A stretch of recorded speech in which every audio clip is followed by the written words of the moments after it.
와, 금목걸이에 금팔찌에. 여기가 교도소 면회인 줄 아세요? 복장을 좀 갖춰 입고 오셔야지. 죄송합니다. 원래 이렇게 하고 다녀서요? 원래요. 어디 조직 소속이라도 되세요? 그런 건 아니고요. 민수 삼촌이자 보호자입니다. 사람 겉만 보고 무례함을 저지른 대위는 어떻게 됐을까요? 여러분이 상상도 못할 충격적인 반전이 기다리고 있습니다. 이 오만한 대위에게 곧 일어날 일을 절대 놓치지 마세요. 여러분은 지금 무엇을 하며 듣고 있나요? 출근길 지하철에서, 점심시간 산책을 하면서 여러분의 일상이 궁금합니다. 댓글로 알려주시면 더 즐거운 시간이 되실 거예요. 잠시만요. 구독과 좋아요 한 번씩만 꼭 부탁드립니다. 바로 시작하겠습니다. 2010년 여름 경상북도 포항 해병대 신병교육대의 땡볕이 훈련장을 달궈 놓고 있었다.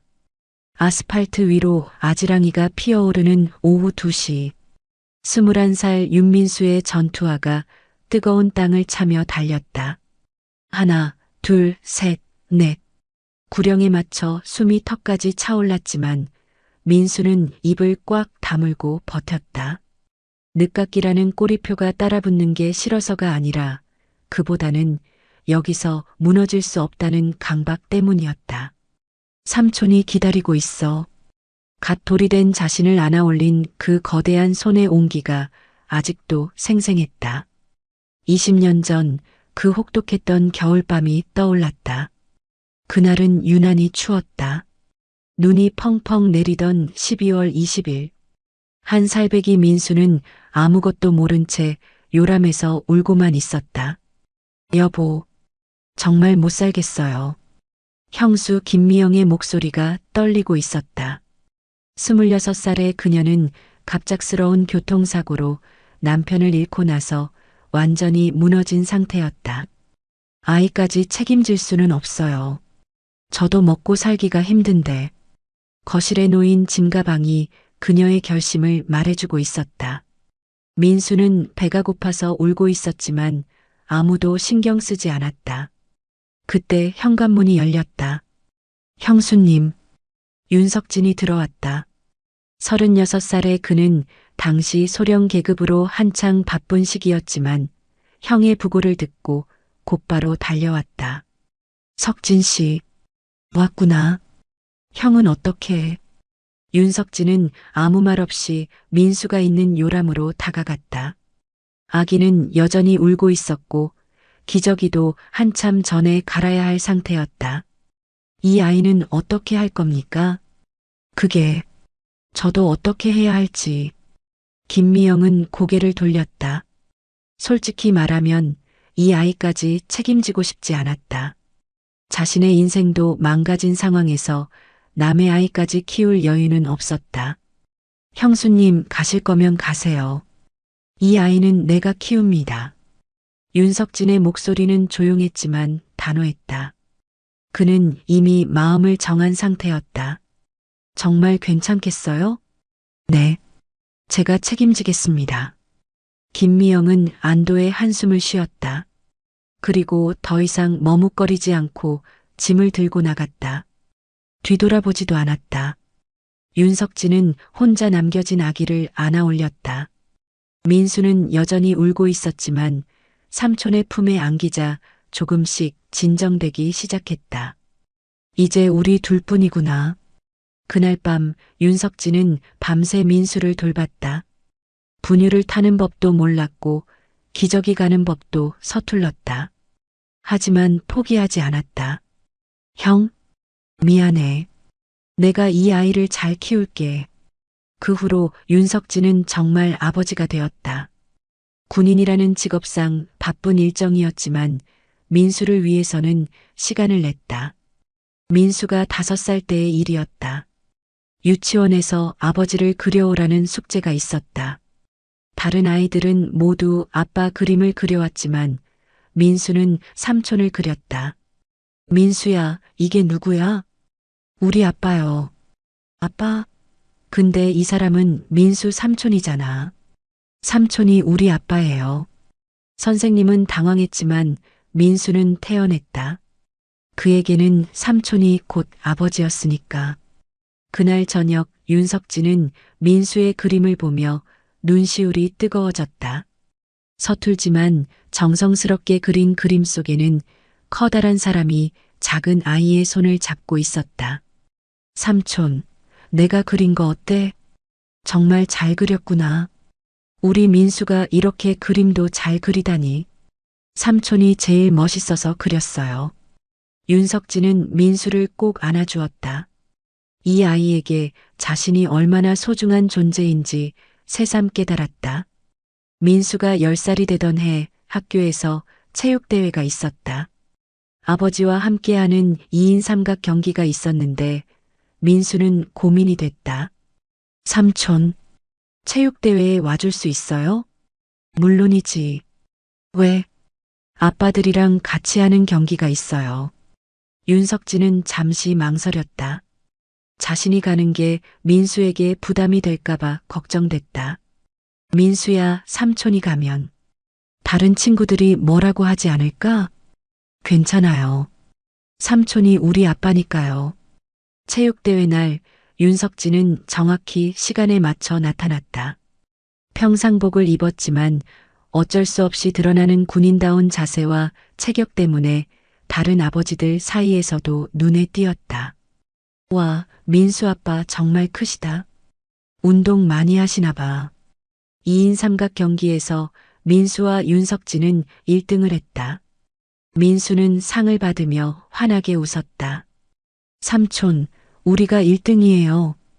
그래, 우리 민수가 잘해서 그래. 아니에요. 삼촌이 잘해서요. 그날 집에 돌아와서 민수가 말했다. 삼촌, 오늘 정말 자랑스러웠어요. 뭐가? 다른 친구들이 우리 아빠 정말 멋있다고 했어요. 윤석진의 가슴이 뭉클해졌다. 이 아이가 자신을 아버지로 여기고 있다는 게 얼마나 고마운지 모를 일이었다. 삼촌의 정체를 알게 된 날은 민수가 고등학교 3학년이 되던 해였다. 대학 진학을 앞두고 여러 가지 서류를 준비하던 중이었다. 삼촌, 가족관계 증명서 어디 있어요? 응? 아, 서랍에 있을 거야. 민수는 서랍을 뒤지다가 우연히 윤석진의 군복을 발견했다. 평소에는 전혀 보지 못했던 옷이었다. 이게 뭐지? 호기심에 꺼내본 순간 민수는 깜짝 놀랐다. 견장에 별 3개가 박혀 있었다. 삼촌, 이게 뭐예요? 마침 들어온 윤석진이 민수가 군복을 들고 있는 걸 보고 당황했다. 아, 그거. 별이 3개나 있는데. 이게 삼촌 옷이에요? 윤석진은 잠시 고민했다. 이제 민수도 18살이 됐고 곧 성인이 될 나이였다. 더 이상 숨길 필요는 없을 것 같았다. 그래, 삼촌 옷이야. 그럼 삼촌은 장군이세요? 응, 해병대 군단장이야. 민수는 한동안 아무 말도 하지 못했다. 자신의 삼촌이 그렇게 높은 자리에 있는 사람이었다니. 왜 지금까지 말씀 안 해주셨어요? 너한테 부담 주고 싶지 않아서. 그리고 윤석진이 잠시 멈췄다가 계속했다. 내가 내 계급 때문에 남들에게 우쭐대거나 자만할 수 있기 때문이었어. 민수는 그제서야 이해했다. 왜 삼촌이 항상 겸손했는지, 왜 남들 앞에서는 자신의 직업을 구체적으로 말하지 않았는지. 삼촌, 저한테는 장군이 아니라 그냥 삼촌이에요. 계급이 뭐든 상관없어요. 저를 키워주신 분은 장군 윤석진이 아니라 그냥 삼촌이니까요. 윤석진은 조카를 꼭 안아주었다. 이 아이가 이렇게 성숙하게 자란 게 고마웠다. 민수야, 앞으로도 이 사실은 함부로 말하지 마라. 왜요? 세상에는 나쁜 사람들도 많아. 내가 피해보는 일이 생길 수도 있고. 알겠어요. 그날 이후 민수는 삼촌을 더욱 존경하게 됐다. 그렇게 높은 자리에 있으면서도 자신에게는 한없이 따뜻한 삼촌이었다는 것이. 훈련을 하며 이런 기억들이 스쳐 지나갔다. 민수는 속도를 올렸다. 삼촌이 자신에게 쏟아준 사랑을 생각하면 이 정도 훈련은 아무것도 아니었다. 뛰어. 더 빨리. 최상민 대위의 고함이 귓가를 때렸다. 민수는 속도를 올렸다. 옆에서 함께 뛰던 조연우가 헐떡이며 말을 걸어왔다. 야, 너 진짜 괴물이구나. 어떻게 저렇게 오래 뛸 수 있어? 그냥 익숙해서. 민수는 짧게 대답했다. 사실 체력이 특별히 좋은 편은 아니었다. 다만 포기하는 법을 잊었을 뿐이었다. 부모 없이 자란 21년이 그에게 가르쳐 준 건 오직 하나. 버텨내거나 아니면 무너지거나. 조연우는 민수와 함께 들어온 동기였다. 부산 출신의 21살 청년으로 성격이 순하고 착해서 다른 동기들과도 잘 어울렸다. 특히 민수에게는 먼저 다가와 친구가 되어 주었다. 너 정말 신기해. 늦깎이인데도 전혀 위축되지 않고. 위축될 이유가 없으니까. 그래도 혹시 집에서 뭔가 힘든 일이 있었던 거야? 민수는 잠시 발걸음을 멈췄다. 조연우의 눈에는 순수한 걱정이 담겨 있었다. 별거 아니야. 그냥 좀 늦게 온 것뿐이야. 그렇구나. 근데 가족은 어떻게 되는 거야? 부모님? 민수는 잠시 망설였다. 자신의 과거를 털어놓기가 쉽지 않았다. 부모님은 어릴 때 돌아가셨어. 삼촌이 키워주셨지. 아, 미안해. 괜히 물어봤네. 괜찮아. 삼촌이 정말 잘해주셔서 외롭지 않았어. 조연우는 민수의 어깨를 가볍게 두드렸다. 삼촌이 정말 좋은 분이신가 보다. 응. 세상에서 제일 좋은 분이야. 민수의 목소리에는 진심 어린 애정이 담겨 있었다. 훈련이 끝나고 생활관으로 돌아온 저녁. 민수는 작은 거울 앞에서 얼굴을 닦으며 생각에 잠겼다. 내일이면 첫 면회일이었다. 삼촌이 온다고 했다. 어떤 모습으로 와줄까? 삼촌은 민간인 앞에서는 절대 군복을 입지 않았다. 그것이 자신의 원칙이었다. 하지만 사복을 입은 삼촌의 모습은 솔직히 말하면 좀 무서웠다. 키 190cm의 거구의 험악한 인상, 그리고 평소 즐겨 차는 금목걸이와 금팔찌까지. 혹시 오해받지는 않을까? 민수의 마음에 작은 불안이 스며들기 시작했다. 하지만 곧 고개를 저었다. 삼촌이 어떤 모습이든 자신에게는 소중한 사람이었다. 면회일 아침 공기가 다르게 느껴졌다. 오늘 면회 오는 사람들 미리 점검받아라. 최상민 대위의 목소리가 유독 날카로웠다. 35살의 그는 중간 관리자, 특유의 예민함과 권력에 대한 욕망이 얼굴에 고스란히 드러나는 타입이었다. 최상민이 이렇게 된 데는 나름의 이유가 있었다. 그는 원래 평범한 집안 출신이었다. 아버지는 작은 공장을 운영했고 어머니는 가정주부였다. 어려운 형편은 아니었지만 그렇다고 넉넉하지도 않았다. 군에 들어온 것도 안정적인 직업을 원했기 때문이었다. 처음에는 나름 성실했고 상급자들의 인정도 받았다. 하지만 진급이 생각보다 더뎠다. 동기들이 하나둘씩 앞서가는 걸 보며 조급해지기 시작했다. 특히 집안 배경이 좋은 동기들이 빠르게 승진하는 모습을 보면서 현실의 벽을 느꼈다. 왜 나만 이렇게 느린 거야? 그때부터 최상민은 변하기 시작했다. 정정당당한 방법으로는 한계가 있다고 생각했다. 그래서 다른 방법들을 찾기 시작했다. 처음에는 작은 것부터였다. 보급품을 조금씩 빼돌려서 상급자들에게 선물하는 것. 그러면서 점점 더 큰 비리에 손을 대게 됐다. 이 정도는 다들 하는 일이야. 자신을 합리화하면서 점점 더 깊은 늪에 빠져들었다. 그리고 이제는 완전히 돌이킬 수 없는 지경에 이르렀다. 신병교육대에 부임한 것도 한직으로 밀려난 것이나 다름없었다. 하지만 여기서도 자신만의 권력을 구축했다.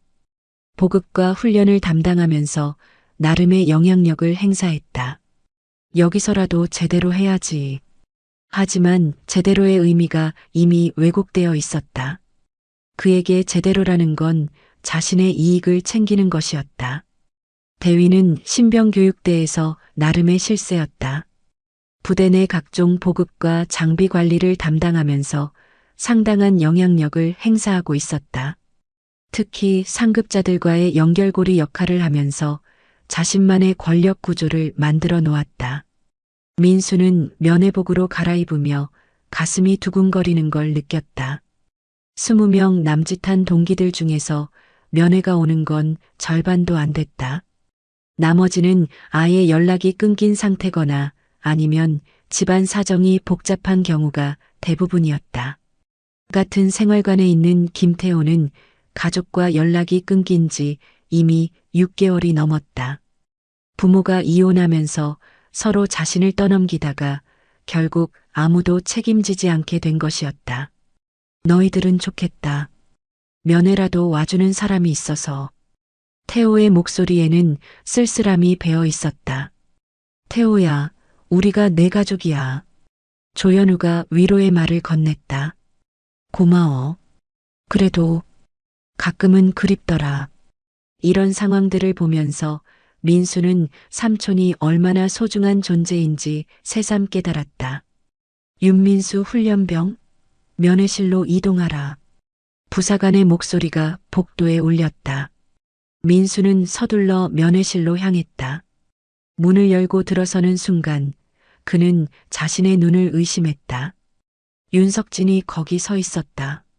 하지만 평소 집에서 보던 모습과는 완전히 달랐다. 검은색 반팔 셔츠에 청바지, 목에는 굵은 금목걸이가 걸려 있었고 손목에는 금팔찌가 번쩍였다. 키 190cm의 압도적인 체격에 어깨는 문짝처럼 넓었고 얼굴 곳곳에 새겨진 깊은 주름들이 그가 겪어온 세월의 무게를 말해주고 있었다. 무엇보다 그의 눈이 달랐다. 평소 민수를 바라볼 때의 따뜻함은 온데간데 없고 차가우면서도 날카로운 시선이었다. 마치 상대방을 품정하는 듯한 그런 눈빛이었다. 삼촌, 왔구나. 윤석진의 목소리는 평소와 같았다. 하지만 그의 존재감은 면회실 전체를 압도하고 있었다. 다른 면회객들이 힐끔힐끔 쳐다보는 게 느껴졌다. 많이 힘들지? 아니에요. 잘 버티고 있어요. 민수가 대답하려는 순간 뒤에서 날카로운 목소리가 끼어들었다. 어머, 이분이 윤민수 훈련병 보호자신가요? 최상민 대위였다. 그의 눈에는 노골적인 호기심과 함께 뭔가 비꼬는 듯한 빛이 서려 있었다. 그렇습니다. 윤석진이 고개를 돌렸다. 그 순간 대위의 표정이 미묘하게 변했다. 윤석진의 눈빛이 너무 날카로웠다. 마치 사냥감을 노려보는 맹수의 그것 같았다. 최상민은 윤석진을 처음 봤을 때부터 직감적으로 알았다.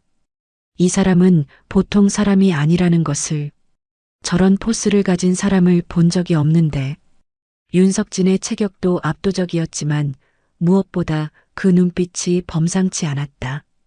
마치 수많은 전장을 겪어본 사람의 눈 같았다.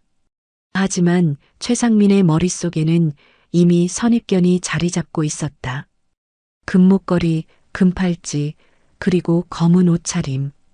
거기에 험악한 인상까지. 10중 8구 그쪽 사람이겠군.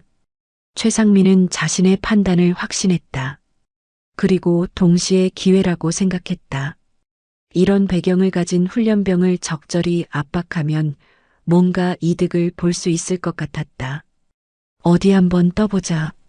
그래서 더욱 도발적으로 나간 것이었다. 아, 직업이 무엇이죠? 상당히 인상적이시네요.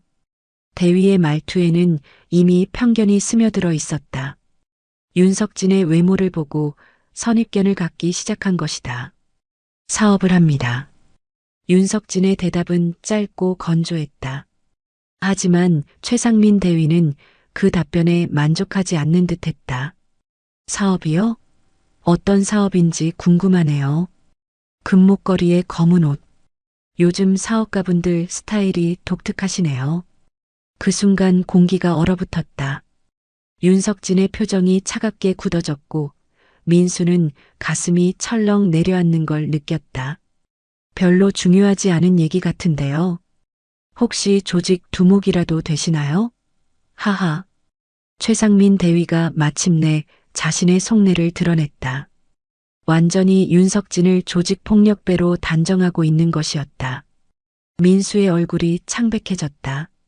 삼촌의 진짜 정체를 모르는 대위가 이런 식으로 나올 줄은 예상하 못했다. 그런데 이런 친척 있으면 군 생활이 편하겠어요. 뭔가 든든한 뒷배경이 있다는 느낌이니까 말이죠. 무슨 뜻입니까? 윤석진의 목소리에 차가운 기운이 돌았다. 그 순간 대위는 뭔가 잘못됐다는 걸 직감했지만 이미 말은 나가버린 후였다. 아니에요, 아니에요. 그냥 농담이었어요. 요즘 젊은 친구들이 이런 분들 많이 알고 지내니까요. 민수야, 몸은 괜찮지? 윤석진은 대위를 완전히 무시하고 민수에게만 집중했다.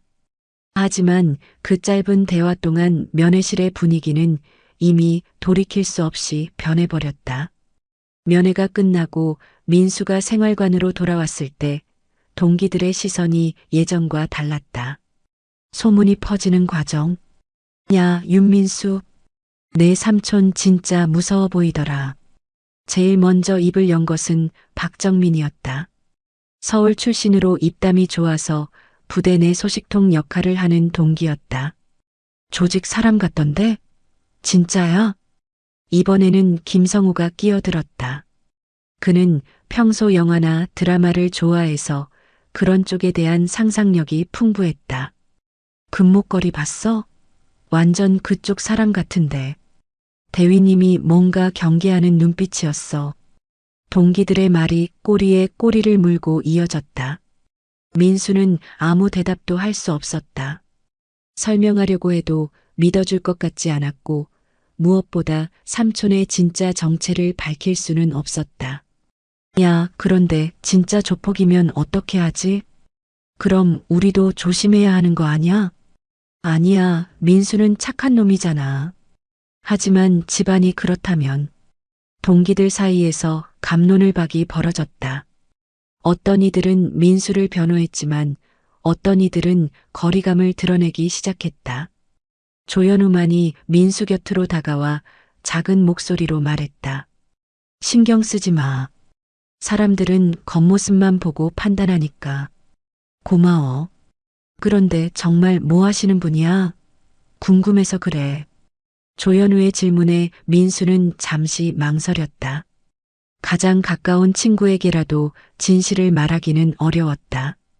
그냥 사업하셔. 건설업 쪽으로. 아, 그렇구나. 그래서 체격이 좋으시나 보다. 조현우는 더 이상 묻지 않았다.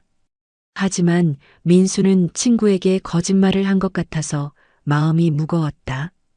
그날 밤 생활관의 분위기는 미묘하게 변해 있었다.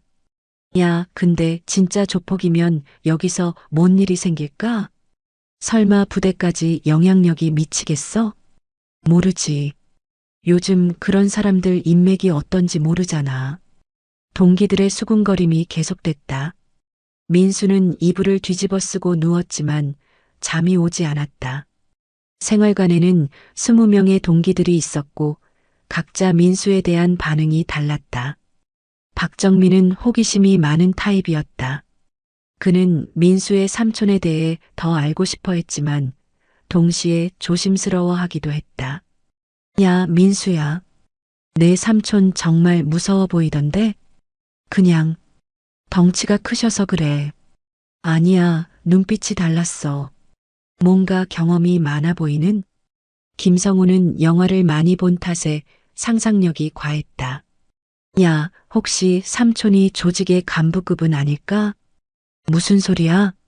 아니야, 그 포스가 보통이 아니었거든. 완전 대부 같은 느낌? 이런 말들이 나올 때마다 민수는 답답했다. 삼촌이 얼마나 좋은 분인지 알려주고 싶었지만 그럴 수 없었다. 반면에 조현우는 달랐다. 그는 민수의 인격을 보고 판단했다. 야, 너희들 너무 심하게 생각하는 거 아냐? 민수 보면 알잖아. 정말 착한 놈인데. 하지만 집안이 그렇다면 집안이 어떻든 민수 자체는 변하지 않아. 조현우의 변호에도 불구하고 동기들 사이에 미묘한 거리감은 계속됐다. 특히 김태호 같은 경우는 가족이 없는 자신과 비교하며 질투심을 느꼈다. 좋겠다. 든든한 뒷배라도 있어서. 태호야, 그런 식으로 말하지 마. 아니야, 솔직한 거잖아. 우리는 아무도 없는데. 이런 상황들이 민수를 더욱 고립시켰다. 그날 밤 민수는 잠을 이루지 못했다. 삼촌이 해병대 군단장이라는 사실을 아는 사람은 이 부대에 아무도 없었다. 윤석진은 철저하게 그 사실을 숨기고 있었고 민수 역시 그것이 옳다고 생각했다. 하지만 오늘 일로 상황이 복잡해진 것 같았다. 최상민 대위의 눈빛이 자꾸 떠올랐다. 분명히 뭔가 꿍꿍이를 갖고 있는 것 같았다. 혹시 내가 특별 대우 받는다고 생각하는 건 아닐까? 민수의 마음에 불안이 스며들기 시작했다. 어린 시절부터 느껴온 그 외로움이 다시 고개를 들고 있었다. 나는 혼자라는 그 절망적인 생각이. 다음 날 아침 민수의 예감은 현실이 되었다.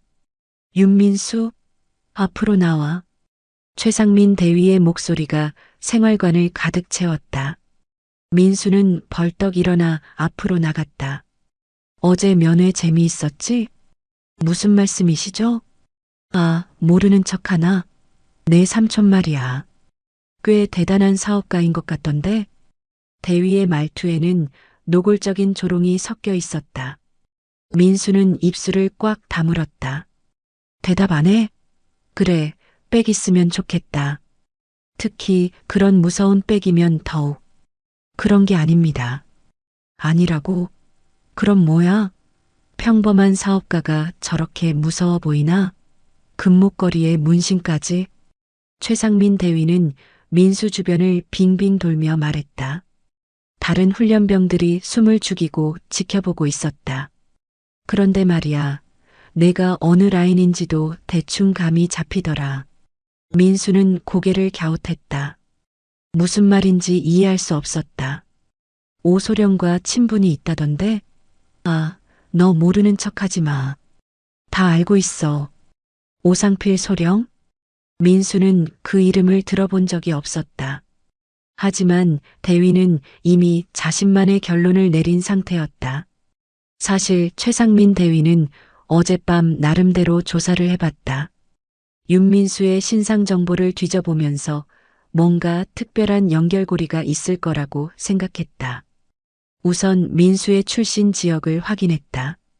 그리고 부대 내 간부들 중에서 같은 지역 출신이 있는지 찾아봤다. 그 결과 오상필 소령이 민수와 같은 지역 출신이라는 걸 발견했다. 역시 뭔가 있었어. 최상민은 자신의 추리에 만족했다. 하지만 그의 추론은 완전히 빗나가고 있었다. 오상필 소령은 민수와 아무 관련이 없었다. 단순히 같은 지역 출신일 뿐이었다. 하지만 최상민은 이미 확신하고 있었다. 분명히 오소령이 중간 역할을 했을 거야. 그래서 저런 무서운 삼촌을 가진 놈이 아무 탈 없이 들어올 수 있었던 거고, 최상민의 머릿속에서는 이미 완전한 스토리가 만들어져 있었다. 민수의 삼촌이 조직폭력배이고 오상필 소령이 그와 연결되어 있으며 민수는 그 덕분에 특별한 보호를 받고 있다는 것이었다. 이번 기회에 확실히 해둬야지. 최상민은 이런 상황을 자신에게 유리하게 활용하려고 생각했다. 민수를 압박해서 뭔가 이득을 얻을 수 있을 것 같았다. 뭔가 이상했어. 내 삼촌 같은 사람이 아무 연고도 없이 여기까지 올 리가 없거든. 분명히 누군가 소개를 해줬을 거야. 대위의 추리는 완전히 빗나가고 있었지만 그는 자신의 판단을 확신하고 있었다. 그래서 말인데 오늘부터 너 훈련 강도를 좀 올려볼까 한다. 네. 빽 있는 놈들이 쉽게 넘어가면 안 되거든. 다른 애들한테 시범을 보여줘야지. 민수의 가슴이 차갑게 식어갔다. 이미 상황이 자신이 통제할 수 있는 범위를 벗어나 버렸다. 오늘부터 너는 다른 애들보다 2배 더 뛸 거야. 그리고 생활관 청소도 내가 혼자 다 해. 대위님, 그건 뭐 불만 있어? 그럼 내 삼촌한테 얘기해 볼까? 아, 그러고 보니 그 양반도 꽤 무서운 사람 같던데. 혹시 우리 부대에 압력이라도 넣을까? 최상민 대위의 말은 점점 더 악의적으로 변해갔다. 그는 윤석진을 완전히 조직폭력배로 단정하고 민수를 그 조직의 뒷배를 받는 특권층으로 취급하고 있었다. 그런 일은 없을 겁니다. 없을 거라고? 그럼 더 좋지. 그럼 내가 정정당당하게 훈련받을 수 있으니까. 대위는 악의적인 미소를 지었다. 그리고 다른 훈련병들을 향해 소리쳤다. 다들 잘 봐둬라. 이게 바로 빽 있는 놈이 받는 특별 훈련이다. 민수의 얼굴이 화끈거렸다. 동기들의 시선이 따가웠다. 어떤 눈빛은 동정이었고 어떤 눈빛은 질시였다. 그리고 어떤 눈빛은 거리감이었다. 조현우만이 걱정스러운 표정으로 민수를 바라보고 있었다. 그날부터 민수의 지옥 같은 나날이 시작됐다. 아침 체조부터 남들보다 30분 일찍 시작해야 했고 구보는 2배로 뛰어야 했다. 식사 시간도 절반으로 줄었고 생활관 청소는 혼자서 다 해야 했다. 윤민수, 왜 이렇게 느려? 내 삼촌한테 배운 게 이거야? 윤민수, 청소 다시 해. 이 정도로는 안 돼. 윤민수, 내가 특별 대우 받는다고 생각하지 마라. 최상민 대위의 괴롭힘은 날이 갈수록 심해졌다. 그리고 더 큰 문제는 다른 동기들의 반응이었다. 처음에는 민수에게 동정적이었던 동기들도 점점 거리를 두기 시작했다. 저놈 때문에 우리까지 피해보는 거 아냐? 박정민이 처음으로 불만을 터뜨렸다. 왜? 대위님이 민수 때문에 기분이 안 좋으시잖아. 그러면 우리도 덩달아 힘들어져. 맞아. 요즘 대위님이 유독 예민하셔. 김성우도 동조했다. 그리고 솔직히 말해서 민수 삼촌이 정말 그런 사람이라면 우리도 조심해야 하는 거 아니야? 무슨 소리야? 민수가 뭘 잘못했다고? 조현우가 반박했지만 분위기는 이미 기울어져 있었다. 잘못했다는 게 아니야. 하지만 현실적으로 생각해봐. 우리가 괜히 연루되면 안 되잖아. 연루되다니? 우리는 그냥 동기잖아. 하지만 혹시 모르는 일이야. 동기들 사이에 의견이 갈렸다. 민수를 변호하는 쪽과 거리를 두자는 쪽으로 나뉘어졌다. 김태호는 아예 노골적으로 불편함을 드러냈다. 진짜 빽 있는 놈이었구나. 태호야, 그런 식으로 말하지 마. 왜? 사실이잖아. 대위님이 저렇게 신경 쓰는 걸 보니 뭔가 있긴 있나 보다. 그건 오해일 수도 있어. 오해? 너도 봤잖아. 그 삼촌 포스. 이런 대화들이 민수가 없는 자리에서 계속됐다. 그리고 그런 분위기는 점점 더 민수를 고립시켰다. 민수는 점점 고립되어 갔다. 조현우만이 여전히 곁을 지켜주고 있었지만 다른 동기들은 하나둘씩 거리를 두기 시작했다. 하지만 조현우는 달랐다. 그는 오히려 민수에게 더 다가갔다. 민수야, 괜찮아? 어느 날 저녁 조현우가 민수에게 다가와 물었다. 응, 괜찮아. 괜찮을 리가 없어. 나 봐도 힘들어 보이는데. 민수는 잠시 망설였다가 솔직하게 말했다. 솔직히 힘들어. 그럼 됐어. 힘들면 힘들다고 해야지. 조현우는 민수 옆에 앉았다. 너 정말 대단한 놈이야. 뭐가? 이런 상황에서도 삼촌한테 도움 청하지 않잖아. 나였으면 진작 포기했을 거야. 민수는 쓴웃음을 지었다. 포기하고 싶었어? 정말 많이. 그런데도 안 했잖아. 할 수 없었어. 삼촌이 실망할까봐. 조현우는 민수의 어깨를 두드렸다. 내 삼촌은 내가 자랑스러울 거야. 나도 그렇고. 고마워, 현우야. 우리는 친구잖아. 친구는 이런 때 있어주는 거야. 그날 밤 조현우는 다른 동기들과 대화를 나눴다. 너희들 민수에 대해서 너무 심하게 생각하는 거 아니야? 현우야, 내 마음은 이해하지만. 이해한다고? 그럼 뭐가 문제인데? 솔직히 말해서 민수 삼촌이 정말 그런 사람이라면 우리도 조심해야 하지 않을까? 그런 사람이라니? 뭔 소리야? 아니야, 혹시 모르는 일이잖아. 조현우는 답답했다. 하지만 다른 동기들의 마음도 이해할 수 있었다. 불안하고 무서우니까 거리를 두고 싶어 하는 것이었다. 하지만 조현우에게는 확신이 있었다. 민수는 정말 좋은 친구였다. 그리고 그의 인격은 의심할 여지가 없었다. 나는 민수 편이야. 조현우는 마음을 굳혔다. 나는 혼자구나. 어린 시절부터 자신을 괴롭혔던 그 외로움이 다시 찾아왔다. 부모를 잃고 형수에게 버림받았을 때의 그 절망감이. 하지만 민수는 버텼다. 삼촌을 생각하며 그리고 자신이 이곳에서 해내야 할 일들을 생각하며 이를 악물고 견뎠다. 그런데 며칠 후 상황은 더욱 악화됐다. 장비 점검. 최상민 대위의 명령에 따라 훈련병들이 각자의 장비를 꺼내놓았다. 민수는 자신에게 지급된 방탄 헬멧을 들어 올렸다. 그런데 뭔가 이상했다. 헬멧의 턱끈이 거의 끊어져 가고 있었고 내부 패드도 해져서 제 기능을 할 수 없는 상태였다. 대위님, 제 헬멧이 좀 이상합니다. 이상하다고? 뭐가?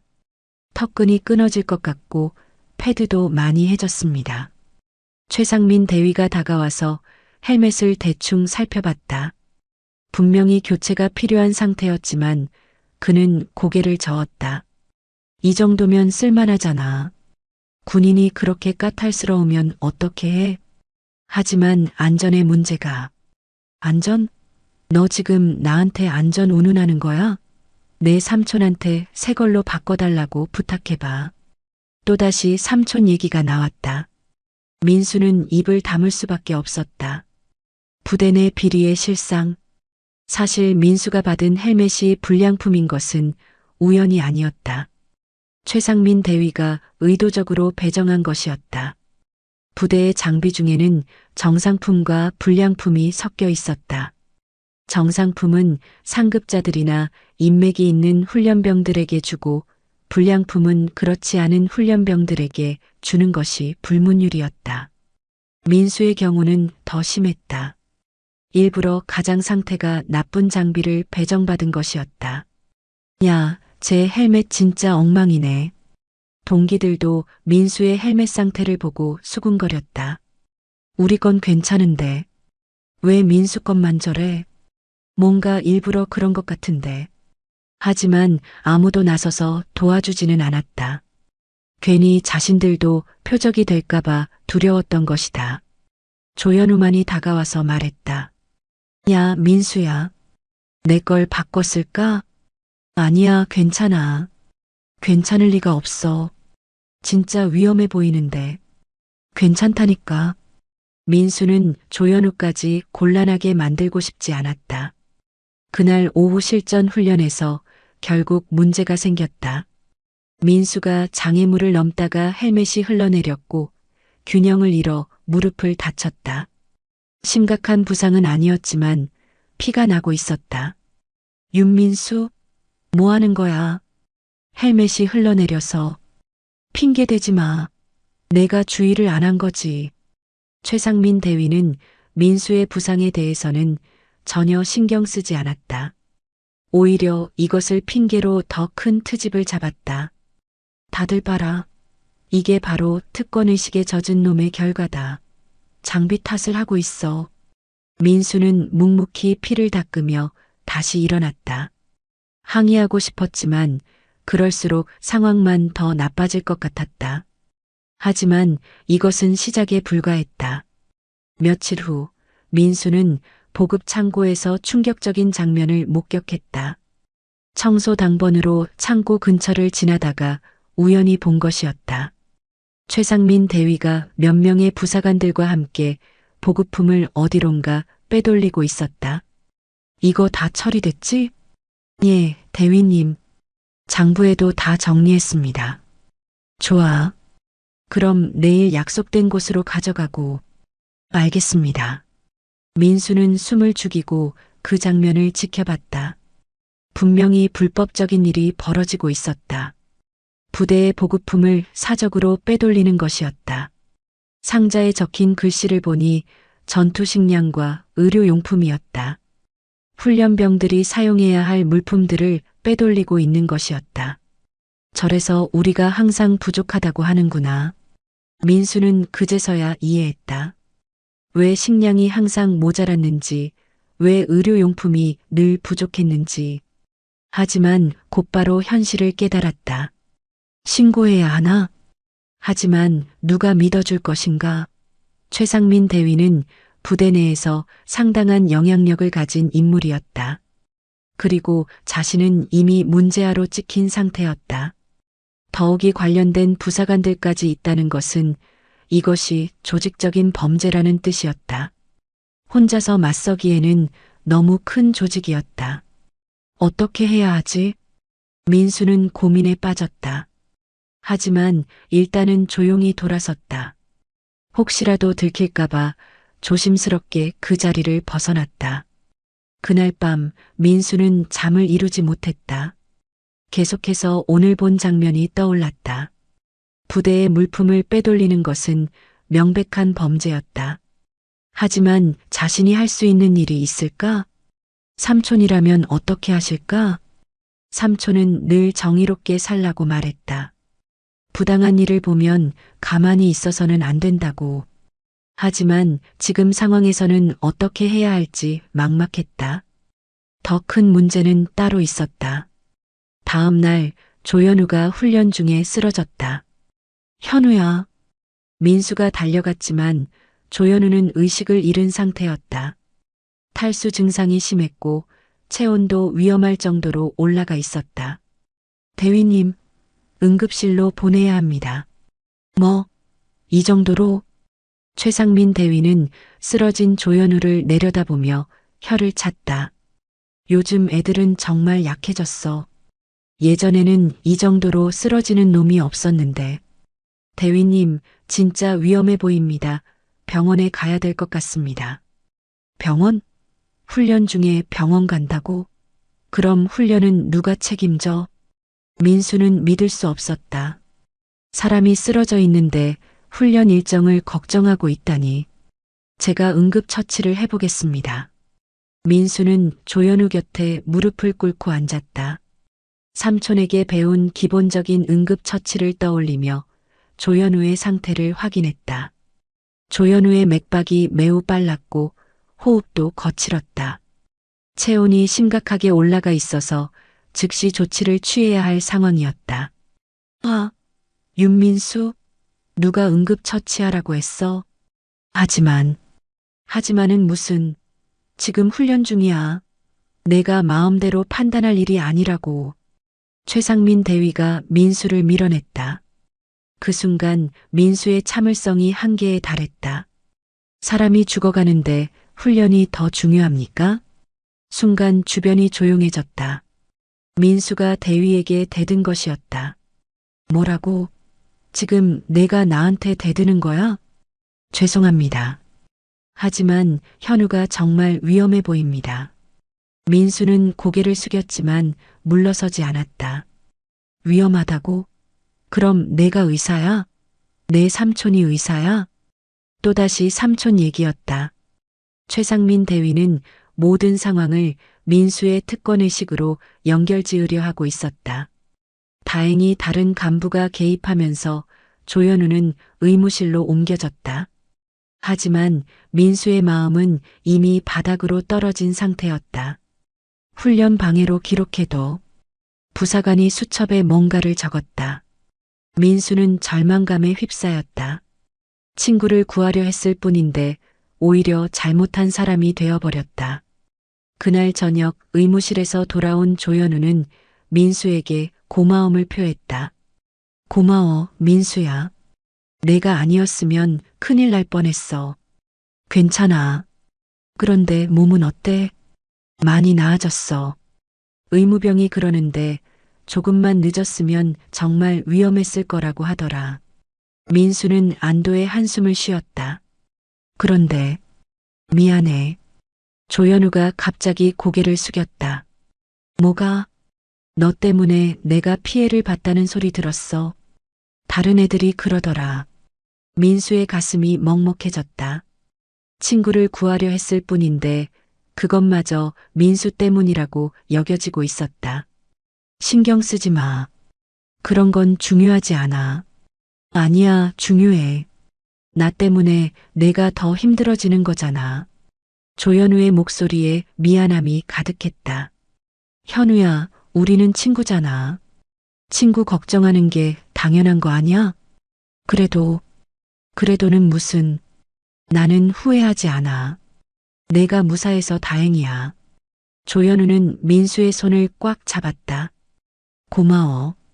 진짜 고마워. 하지만 민수 자신도 알고 있었다. 상황이 점점 더 나빠지고 있다는 것을. 조현우 사건 이후 동기들의 반응은 더욱 차가워졌다. 야, 이제 정말 선 넘은 거 아냐? 박정민이 다른 동기들과 이야기하고 있었다. 뭐가? 대위님한테 대든 거 말이야. 아무리 그래도 그건 너무했어. 하지만 조현우가 정말 위험했잖아. 김성우가 변호했지만 목소리에 확신이 없었다. 그래도 그렇지. 상관에게 대드는 건 아니야. 게다가 요즘 대위님이 우리한테까지 더 엄하게 하시잖아. 맞아. 민수 때문에 피해보는 것 같아. 이런 대화가 계속되면서 민수에 대한 여론은 더욱 나빠졌다. 김태호는 아예 노골적으로 불만을 터뜨렸다. 진짜 이제 참을 수 없어. 쟤 때문에 우리가 왜 고생해야 해? 태호야, 너무 심하게 말하지 마. 심하다고? 사실이잖아. 쟤만 없으면 우리가 이렇게 고생할 필요 없어. 그래도 동기인데. 동기가 저런 식으로 행동해? 자기 삼촌백 믿고 설치는 게 동기야? 김태호의 말에 다른 동기들도 점점 동조하기 시작했다.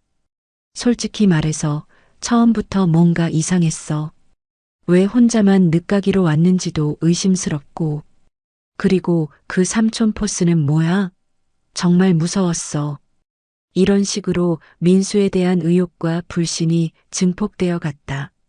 조현우만이 여전히 민수를 변호했지만 혼자서는 역부족이었다. 너희들 정말 너무해. 민수가 뭘 잘못했다고 그래. 잘못했다는 게 아니야. 하지만 현실을 봐야지. 현실? 무슨 현실? 우리가 괜히 연루되면 안 된다는 거야. 연루되다니? 우리는 그냥 동기일 뿐이야. 하지만 대위님이 우리를 어떻게 볼지 모르잖아. 조현우는 답답했지만 다른 동기들의 마음도 이해할 수 있었다. 모두가 무서워하고 있는 것이었다. 이런 상황에서 민수는 점점 더 고립되어 갔다. 유일한 친구인 조현우마저 자신 때문에 피해를 보는 것 같아서 미안했다. 정말 내가 잘못한 걸까? 민수는 자신을 의심하기 시작했다. 혹시 정말로 자신이 잘못된 특권의식을 가지고 있는 건 아닐까? 삼촌의 존재가 다른 사람들에게 부담을 주는 건 아닐까? 하지만 동시에 분노도 느꼈다. 자신은 아무것도 잘못하지 않았다. 단지 친구를 걱정했을 뿐이고 부당한 일에 맞섰을 뿐이었다.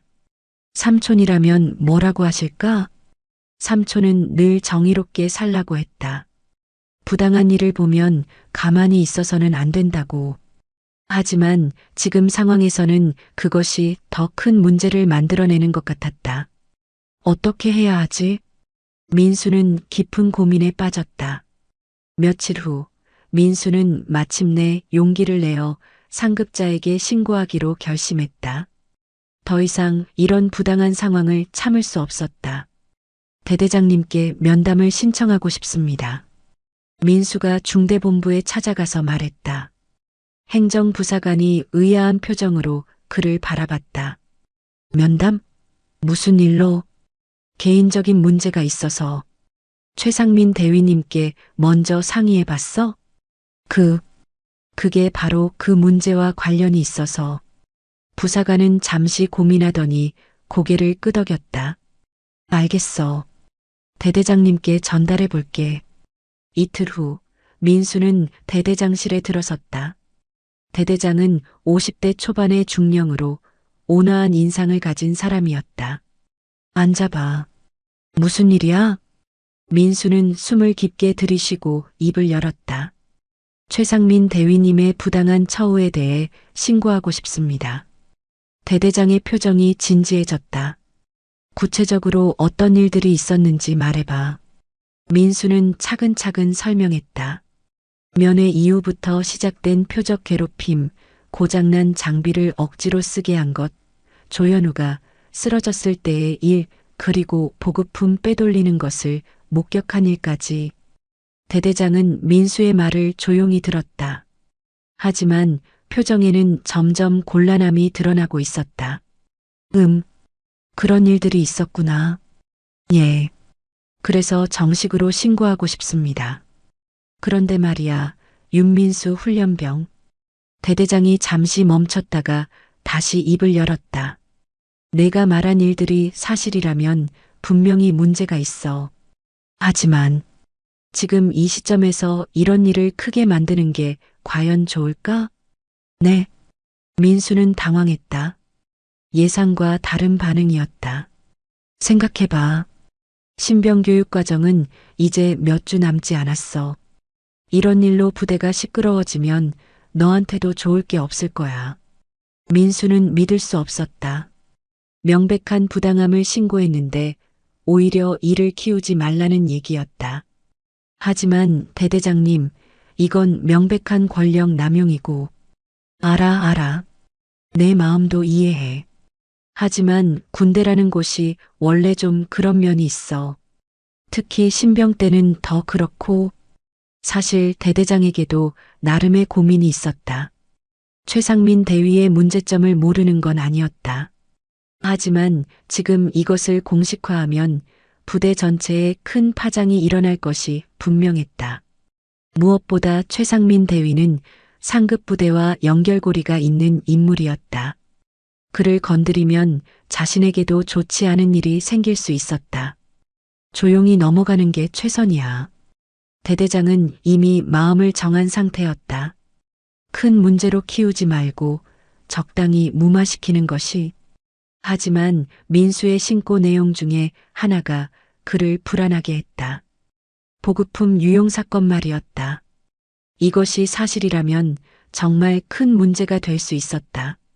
이것만은 확인해 봐야겠어. 그럼 그냥 참고 지내라는 말씀이신가요? 참으라는 게 아니라 좀 더 지혜롭게 처리하자는 거야. 내가 최 대위한테 조용히 얘기해 볼게. 앞으로는 그런 일이 없도록. 민수의 마음이 차갑게 식어갔다. 결국 조용히 덮어버리겠다는 얘기였다. 그런데 윤민수 훈련병, 혹시 내 보호자분이 특별한 직업을 가지고 계시나? 갑자기 나온 질문에 민수는 당황했다. 왜 그런 걸 물어보시는지요? 아니야, 그냥. 최 대위가 그런 얘기를 하더라고. 내 보호자분이 좀 독특한 분이라고. 민수는 깨달았다. 최상민 대위가 이미 대대장에게 자신의 버전으로 상황을 설명해뒀다는 것을. 특별한 건 없습니다. 그냥 평범한 사업을 하십니다. 그렇구나. 그럼 혹시 부대 운영에 개입하려 하신다거나 그런 건 없겠지? 절대 그런 일은 없습니다. 좋아. 그럼 이 문제는 내가 알아서 처리할 테니까 너는 남은 훈련에 집중해라. 괜히 일 크게 만들지 말고. 민수는 대대장실을 나오며 완전한 절망감에 빠졌다. 신고를 했지만 아무것도 해결되지 않았다. 오히려 문제를 일으키는 놈이라는 낙인만 더 확실해진 것 같았다. 복도를 걸어 나오는데 뒤에서 누군가 따라오는 소리가 들렸다. 돌아보니 대대장실 부사관이었다. 야, 윤민수. 예. 너 방금 뭔 얘기했어? 부사관의 목소리에 압박감이 느껴졌다. 개인적인 상담을 받았습니다. 개인적인 상담? 최 대위 얘기한 거 아니야? 민수는 아무 대답을 하지 않았다. 야, 너 정신 차려. 괜히 쓸데없는 소리 하면 너만 손해야. 알겠어? 부사관의 말에는 명백한 협박이 들어 있었다. 민수는 등골이 서늘해졌다. 이곳에서는 정말 아무도 자신을 도와주지 않을 것 같았다. 그날 밤 생활관에서 민수는 천장을 바라보며 생각에 잠겼다. 나는 정말 혼자구나. 어린 시절의 그 외로움이 다시 찾아왔다. 부모를 잃었을 때, 형수에게 버림받았을 때의 그 절망감이. 설령 삼촌이 있다고 해도 이곳에서는 자신을 도와줄 사람이 아무도 없었다. 더 큰 문제는 다른 동기들의 반응이었다. 야, 들었어? 윤민수가 대대장한테 고자질했대. 박정민이 다른 동기들에게 말했다. 진짜? 뭔 용기로? 빽 있으니까 그런 거지. 우리 같은 놈들은 꿈도 못 꿀 일이야. 김성우가 쓴웃음을 지었다. 그런데 그것 때문에 우리까지 영향받으면 어떻게 해?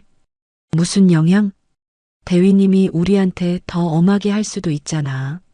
맞아. 벌써 그런 기미가 보이는 것 같은데. 동기들 사이에서 민수에 대한 원망이 커져갔다. 김태호는 더욱 노골적이었다. 진짜 이제 못 참겠어. 쟤 때문에 우리가 왜 고생해야 하는데? 태호야, 그래도는 무슨, 쟤가 조용히 있으면 될 일을 왜 크게 만들어? 하지만 쟤도 억울할 수 있잖아. 억울하면 삼촌한테 얘기하든지. 왜 우리까지 끌어들여? 이런 대화들이 민수가 없는 자리에서 계속됐다. 조현우만이 여전히 민수를 변호했다. 너희들 정말 너무해. 민수는 잘못한 게 없어. 현우야, 내 마음은 이해하지만. 이해한다고? 그럼 뭐가 문제야? 솔직히 말해서 민수랑 가까이 지내면 우리도 찍힐 수 있어. 찍힌다고? 무슨 소리야?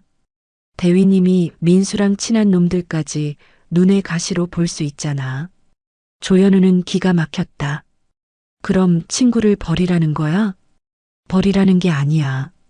적당히 거리를 두자는 거지. 적당한 거리? 그게 뭐야? 너도 알잖아. 민수는 이미 표적이 됐어. 우리까지 휘말릴 필요는 없어. 조현우는 더 이상 할 말이 없었다. 동기들의 마음도 이해할 수 있었지만 민수를 버릴 수는 없었다. 며칠 후 상황은 더욱 악화됐다. 야간 훈련 중에 조현우가 또다시 쓰러진 것이었다. 이번에는 더 심각했다. 완전히 의식을 잃었고 호흡도 거칠어져 있었다. 대위님, 응급실로 보내야 합니다. 민수가 소리쳤지만 최상민 대위는 짜증을 냈다. 또 이놈이 맨날 쓰러지네. 하지만 이번에는 정말 심각해 보입니다. 심각하다고? 그냥 과로일 뿐이야. 좀 쉬면 괜찮아질 거야. 대위님, 제발은 무슨. 훈련은 계속 진행한다. 누구 하나 빠진다고 전체가 멈출 수는 없어. 민수는 참을 수 없었다. 더 이상 조연우를 이런 식으로 방치할 수는 없었다. 훈련보다 사람 목숨이 더 중요합니다. 뭐라고? 지금 내가 나한테 뭐라고 한 거야? 최상민 대위의 얼굴이 붉어졌다. 죄송합니다. 하지만 현우가 정말 위험합니다. 위험하다고? 내가 의사냐? 민수는 더 이상 참을 수 없었다. 제가 응급처치를 하겠습니다. 누가 허락했어? 사람 목숨이 걸린 문제인데 허락이 필요합니까? 민수가 조연우 곁에 무릎을 꿇자 최상민 대위가 그를 거칠게 밀어냈다. 이 새끼가 계속 나한테 대드네. 훈련 방해에 상관 모독까지. 죄송합니다. 하지만은 무슨, 너 지금 완전히 선을 넘었어. 그 순간 다른 간부가 개입했다. 대위님, 일단 의무실로 보내는 게 좋을 것 같습니다. 에이, 괜히 일만 복잡하게 만들어. 결국 조연우는 의무실로 옮겨졌지만 이번에는 보고서에 민수의 훈련 방해가 더 자세히 기록됐다. 그날 밤 민수는 잠을 이룰 수 없었다. 삼촌, 도와줘. 하지만 곧바로 고개를 저었다. 삼촌의 정체가 밝혀지면 오히려 더 큰 문제가 될 수도 있었다. 그리고 무엇보다 자신의 힘으로 이겨내고 싶었다. 하지만 현실은 너무 가혹했다. 이제 정말 갈 곳이 없어 보였다. 조연우마저 자신 때문에 계속 고생하고 있었다. 다른 동기들은 이미 등을 돌렸고 상급자들도 자신을 문제아로 취급했다. 그 순간 민수는 깨달았다. 자신이 진짜로 혼자라는 것을, 그리고 이 상황을 바꿀 수 있는 건 오직 자신뿐이라는 것을. 하지만 어떻게? 민수는 밤새 고민했다. 그리고 마침내 한 가지 결론에 도달했다. 더 이상 참을 수 없어. 무슨 일이 일어나든 이 부당한 상황을 끝내야 했다. 설령 그것이 자신에게 더 큰 피해를 가져다 준다고 해도. 민수는 새벽이 되기를 기다렸다. 그리고 태양이 떠오르는 순간 마음을 굳혔다. 오늘 모든 걸 끝내자.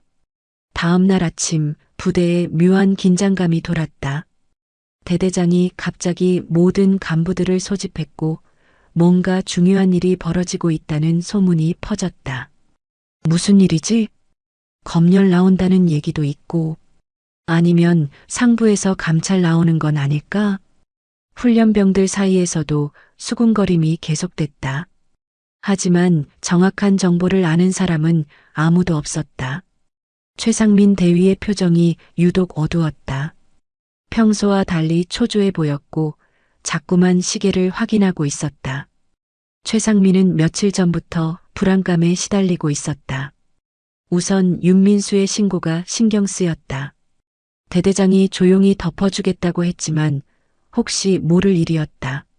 만약 상부로 보고가 올라간다면 큰일이었다.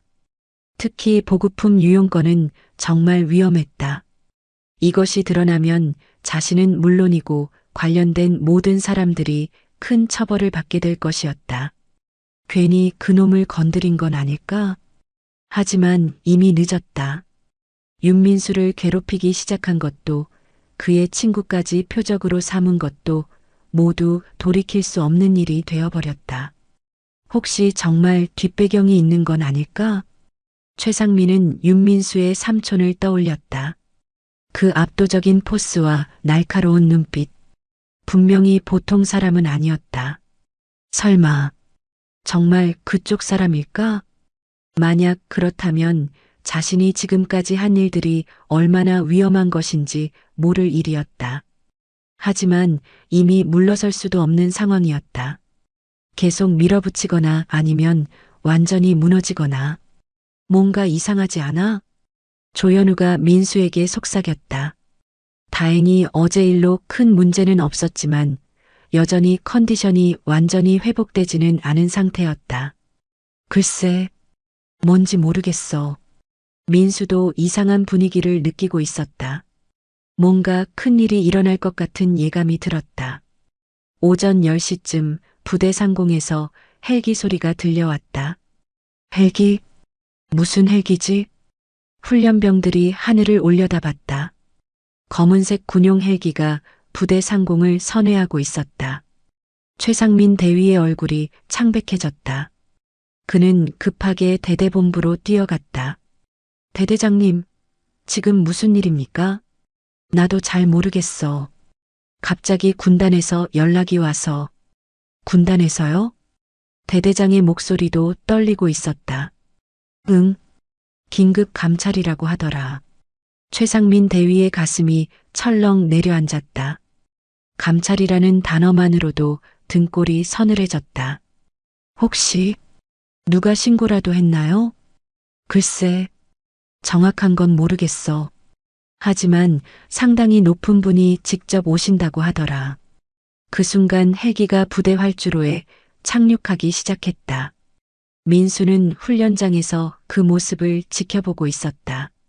뭔가 익숙한 느낌이 들었지만 정확히 뭔지는 알 수 없었다. 헬기에서 한 사람이 내렸다. 완전 군복 차림, 별 3개가 박힌 견장이 햇빛에 번쩍였다. 키 190cm의 거구, 강렬한 인상의 중년 남성이었다. 민수의 심장이 멎을 것 같았다. 삼촌? 윤석진이었다. 하지만 지난번 면회 때의 모습과는 완전히 달랐다. 금목걸이도 검은 셔츠도 없었다. 대신 완벽하게 다림질된 군복과 빛나는 계급장이 그의 진짜 정체를 말해주고 있었다. 해병대 군단장 윤석진. 부대 전체가 얼어붙었다. 갑자기 나타난 3스타 장군 앞에서 모든 사람들이 긴장하고 있었다. 전 부대원 집합. 명령이 떨어지자 모든 간부와 훈련병들이 운동장으로 모였다.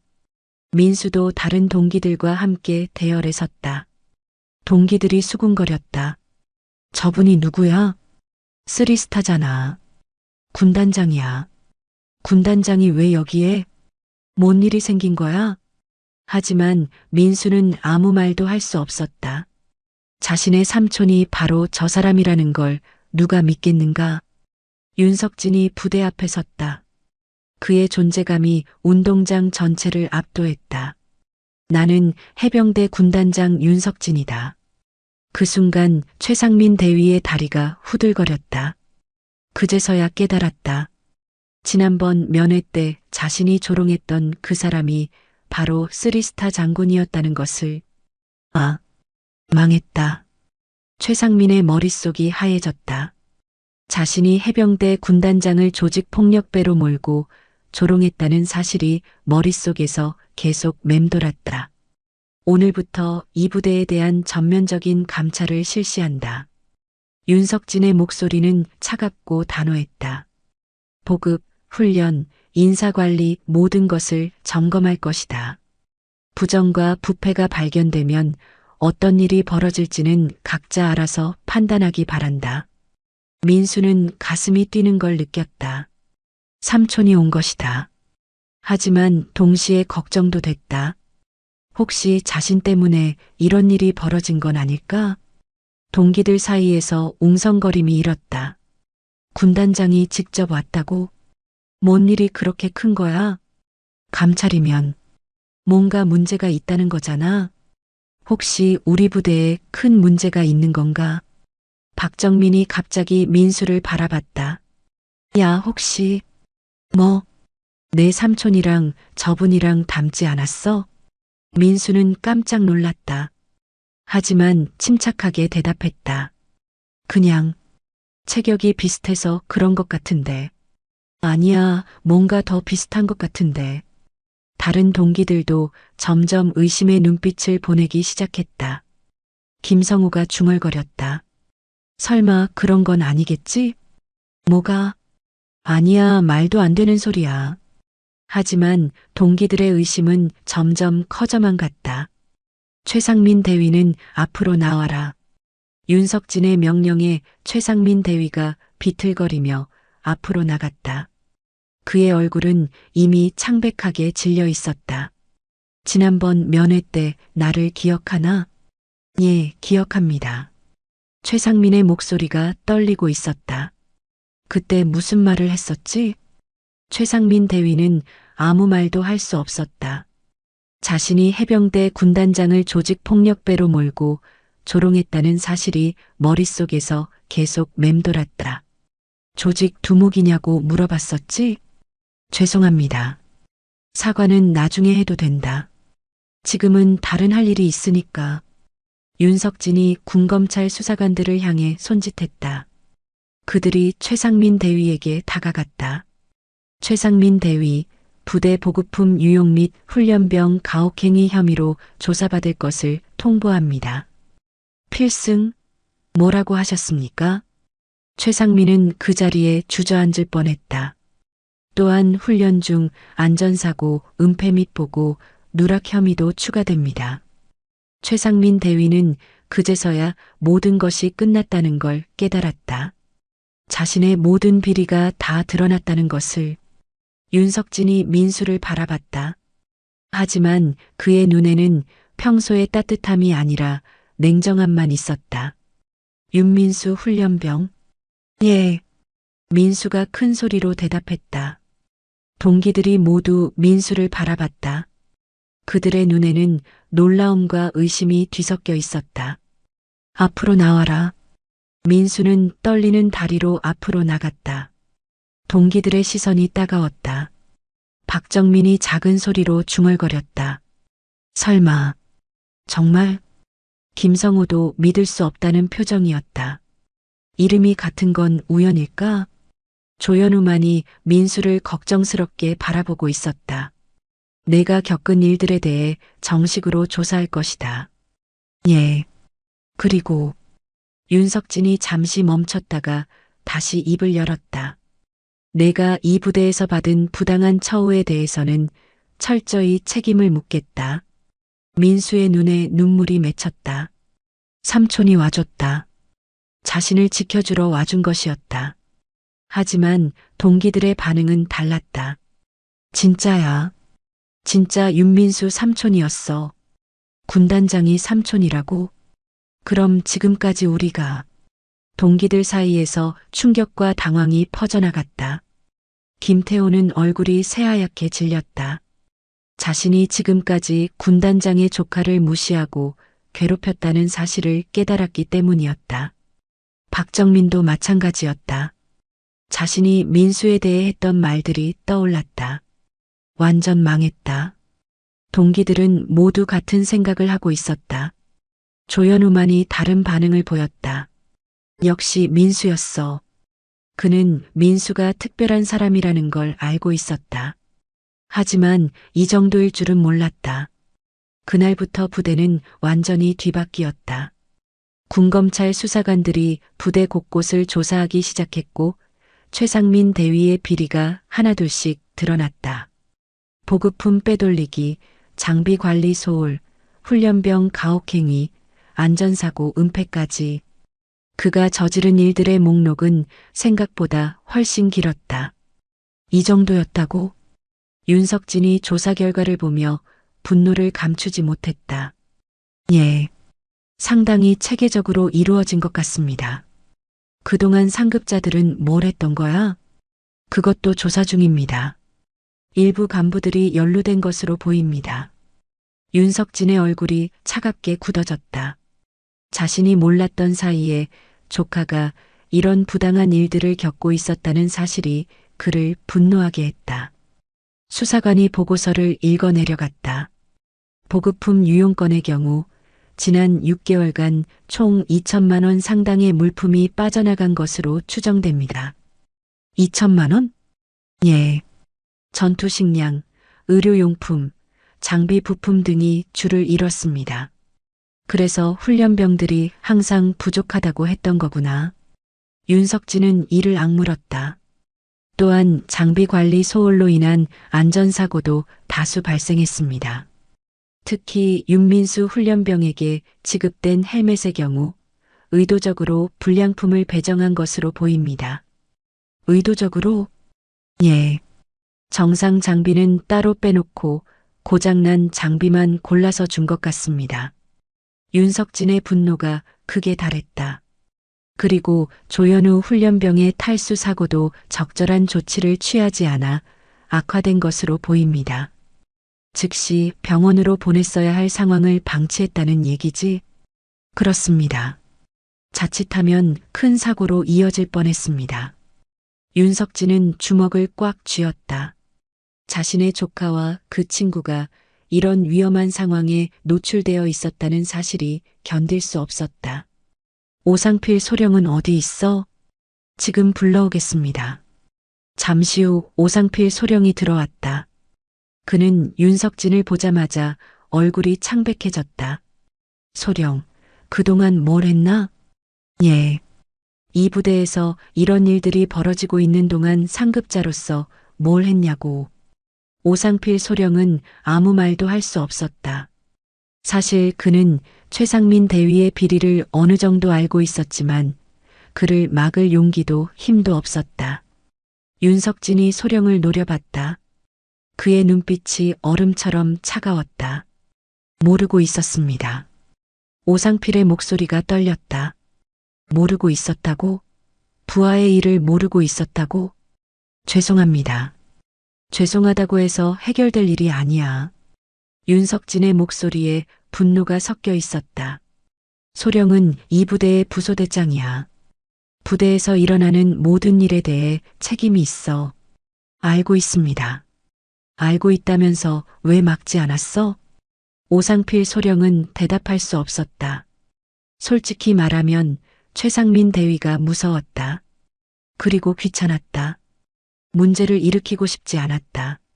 앞으로는 이런 일이 없도록 하겠습니다. 앞으로? 소령은 앞으로가 없어? 예. 즉시 전속 발령이 날 거야. 그리고 징계위에 회부될 것이고. 오상필 소령의 얼굴이 하얗게 질렸다. 자신의 군 생활이 끝났다는 걸 깨달았다. 한편 훈련병들 사이에서는 큰 변화가 일어나고 있었다. 야, 윤민수 삼촌이 진짜 쓰리스타였구나. 박정민이 다른 동기들과 이야기하고 있었다. 완전 대박이네. 그런데 왜 숨기고 있었을까? 김성우가 궁금해했다. 그러게. 처음부터 말했으면 이런 일도 없었을 텐데. 아니야, 그럼 오히려 더 이상했을 거야. 조현우가 끼어들었다. 왜? 생각해봐. 군단장 조카라고 하면 다들 어떻게 반응했겠어?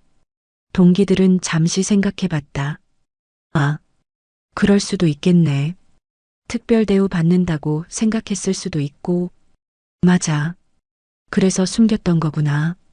민수에 대한 시선이 완전히 바뀌었다. 더 이상 빽 있는 놈이 아니라 억울하게 당한 피해자로 여겨지고 있었다. 김태호는 민수에게 다가와 고개를 숙였다. 민수야, 미안해. 뭐가? 그동안 내가 너한테 심했어. 정말 미안해. 김태호의 목소리에는 진심 어린 사과가 담겨 있었다. 괜찮아. 내가 그럴 만했어. 아니야, 괜찮지 않아. 나는 정말 최악이었어. 다른 동기들도 하나둘씩 민수에게 사과했다. 민수야, 우리도 미안해. 그동안 오해했어. 내가 얼마나 힘들었을지. 민수는 복잡한 심정이었다. 기쁘기도 하고 서글프기도 했다. 조현우가 민수에게 다가왔다. 야, 너 정말 대단하다. 그런 상황에서도 참고 견뎠다니. 그냥 해야 할 일이었어. 해야 할 일? 너 정말 특별한 놈이야. 민수는 쓴웃음을 지었다. 사실 자신은 그냥 버텨낸 것뿐이었다. 다른 선택지가 없었기 때문에. 이틀 후 윤석진이 민수를 따로 불렀다. 많이 힘들었지? 괜찮았어요. 윤석진은 조카의 얼굴을 자세히 살펴봤다. 여위고 지친 모습이 역력했다. 괜찮았다고? 이 상황이 괜찮았다고? 윤석진의 목소리에 자책감이 섞여 있었다. 제가 더 일찍 알았어야 했는데. 삼촌 잘못이 아니에요. 제가 말하지 않았으니까. 왜 말하지 않았어? 민수는 잠시 고민했다가 입을 열었다. 삼촌이 특별 대우 해준다는 소리 듣기 싫었어요. 제 힘으로 해결하고 싶었고요. 윤석진은 조카의 말을 듣고 복잡한 감정에 휩싸였다. 자랑스럽기도 하고 안쓰럽기도 했다. 하지만 이제는 달라질 거야. 어떻게요? 내가 직접 이 부대를 정리할 거야. 다시는 이런 일이 일어나지 않도록. 그날 오후 전 부대원이 모인 자리에서 윤석진이 말했다. 최상민 대위는 군검찰에 회부되었다. 그리고 관련된 모든 간부들도 조치를 받을 것이다. 부대원들이 숨을 죽이고 들었다. 하지만 더 중요한 것은 앞으로다. 이 부대는 완전히 새롭게 시작할 것이다. 윤석진이 민수를 바라봤다. 윤민수 훈련병. 예. 내가 여기서 겪은 일들은 결코 있어서는 안 될 일이었다. 그리고 내가 보여준 용기와 끈기는 진정한 해병의 정신이다. 민수의 가슴이 뜨거워졌다. 얘는 내 조카지만 오늘부터 너희들의 전우이자 내가 끝까지 지킬 아들이다. 전 부대원들이 민수를 바라봤다. 더 이상 시기나 질투의 눈빛이 아니라 존경과 인정의 눈빛이었다. 그리고 모든 훈련병들에게 말한다. 너희는 대한민국을 지킬 해병이다. 부당함에 굴복하지 말고 정의를 위해 싸워라. 윤석진의 목소리가 부대 전체에 울려 퍼졌다. 해병대는 명예와 용기의 상징이다. 그것을 잊지 마라. 그날부터 부대의 분위기는 완전히 달라졌다. 새로 부임한 간부들은 훈련병들을 사람으로 대했고 부당한 일은 더 이상 일어나지 않았다. 민수는 이제 더 이상 외톨이가 아니었다. 동기들이 먼저 다가와 대화를 걸었고 조현우와의 우정도 더욱 깊어졌다. 야, 민수야. 내가 정말 대단한 놈이었구나. 박정민이 민수에게 말했다. 뭐가? 그런 상황에서도 삼촌한테 도움 안 청하고 혼자 버텼잖아. 나였으면 진작 포기했을 거야. 민수는 고개를 저었다. 포기하고 싶었어? 정말 많이. 그런데도 안 했잖아. 할 수 없었어. 삼촌이 실망할까봐. 김성우가 끼어들었다. 내 삼촌은 내가 자랑스러울 거야. 나도 그렇고. 며칠 후 조현우가 민수와 단둘이 대화를 나눴다. 야, 솔직히 말해봐. 언제부터 알고 있었어? 뭘? 내 삼촌이 군단장이라는 걸. 민수는 잠시 생각했다가 대답했다. 당연히 예전부터 알았어. 그럼 여기 들어올 때부터 알고 있었구나. 응. 그런데 왜 말하지 않았어? 말해봤자 믿어줄 것 같지 않았어. 그리고 민수가 잠시 멈췄다가 계속했다. 진짜 친구를 사귀고 싶었어. 조현우는 민수의 어깨를 두드렸다. 바보야.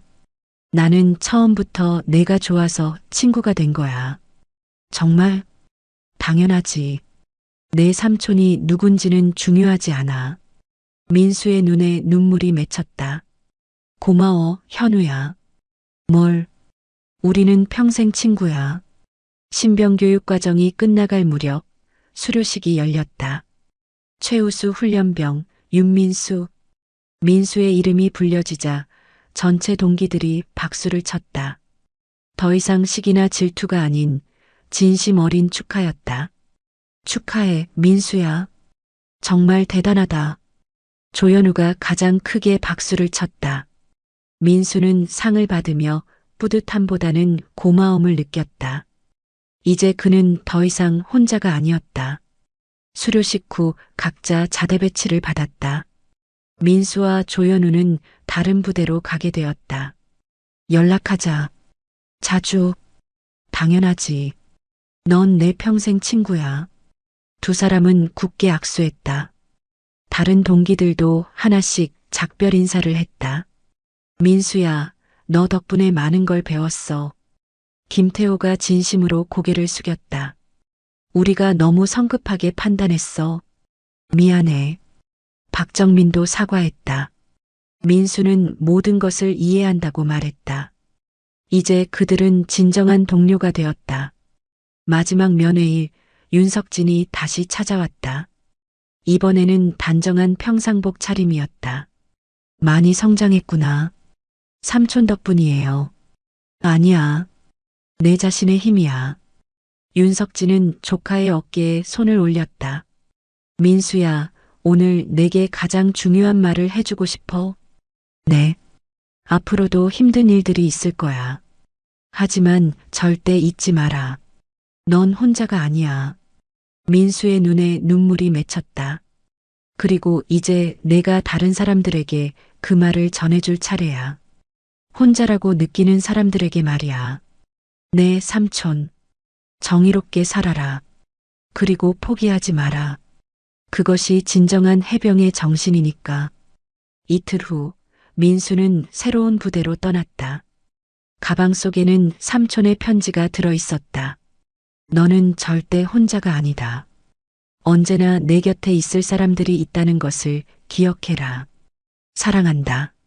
삼촌이. 버스가 출발하자 민수는 창밖을 바라봤다. 포항 신병교육대가 점점 멀어졌지만 그곳에서 배운 교훈은 영원히 마음속에 남을 것이었다. 2년 후 병장이 된 민수는 전역을 앞두고 있었다. 그는 후배들 사이에서 믿을 수 있는 선임으로 유명했다. 어려운 일이 있는 후배가 있으면 언제나 먼저 다가가 도움을 주었다. 선임 고마웠습니다. 한 후배가 인사했다. 뭐가? 선임 덕분에 군 생활이 행복했어요. 민수는 미소 지었다. 너도 나중에 후배들에게 그렇게 해줘. 그들이 혼자가 아니라는 걸 알려주고. 저녁 당일 조현우가 찾아왔다. 그도 같은 날 저녁이었다. 야, 우리 정말 해냈다. 그러게. 그때 생각하면 꿈만 같아. 앞으로 뭐 할 거야? 대학 가려고. 너는? 나도. 그런데 가끔 만나자. 당연하지. 두 사람은 부대 정문을 함께 나섰다. 이제 새로운 인생이 시작되는 것이었다. 그날 저녁 민수는 삼촌과 함께 저녁을 먹었다. 수고했어, 민수야. 고마워요, 삼촌. 이제 사회에서도 내가 배운 것들을 실천해라. 네. 다른 사람들에게도 희망을 주는 사람이 되겠어요. 윤석진은 조카가 이렇게 성장한 모습을 보며 흐뭇해했다. 10년 후 민수는 사회복지사가 되어 어려운 청소년들을 돕고 있었다. 조현우는 교사가 되어 학생들을 가르치고 있었다.